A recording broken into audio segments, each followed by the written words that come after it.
Los carros de Dios se cuentan por veintenas de millares de millares. El Señor viene del Sinaí a su santuario. Subiste a lo alto, cautivaste la cautividad.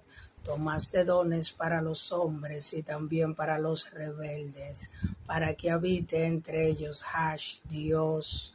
Bendito el Señor, cada día nos colma de beneficios. El Dios de nuestra salvación, Selash, Dios nuestro, Dios ha de salvarnos, y de Jehová el Señor es el librar de la muerte. Ciertamente Dios herirá la cabeza de sus enemigos, la testa cabelluda del que camina en sus pecados. El Señor dijo: de Basán te haré volver de las profundidades del mar, porque tu pie se enrojecerá de sangre de tus enemigos, y de ella la lengua de tus perros. Vieron tus caminos, oh Dios, los caminos de mi Dios, de mi Rey en el santuario.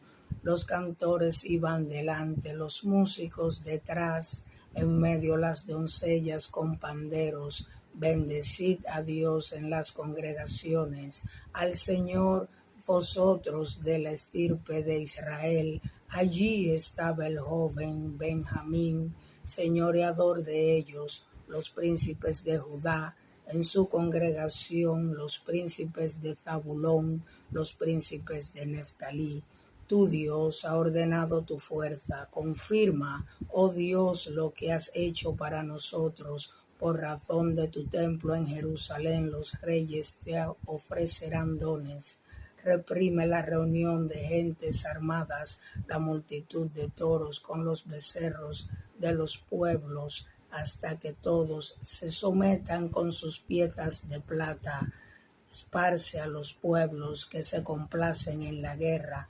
Vendrán príncipes de Egipto. Etiopía se apresurará a extender sus manos hacia Dios.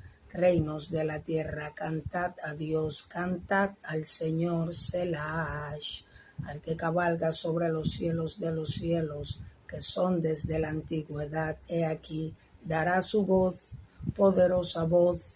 Atribuid poder a Dios, sobre Israel es su magnificencia, su poder está en los cielos.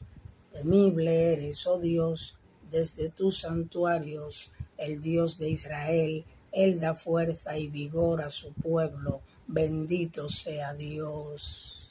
Aleluya.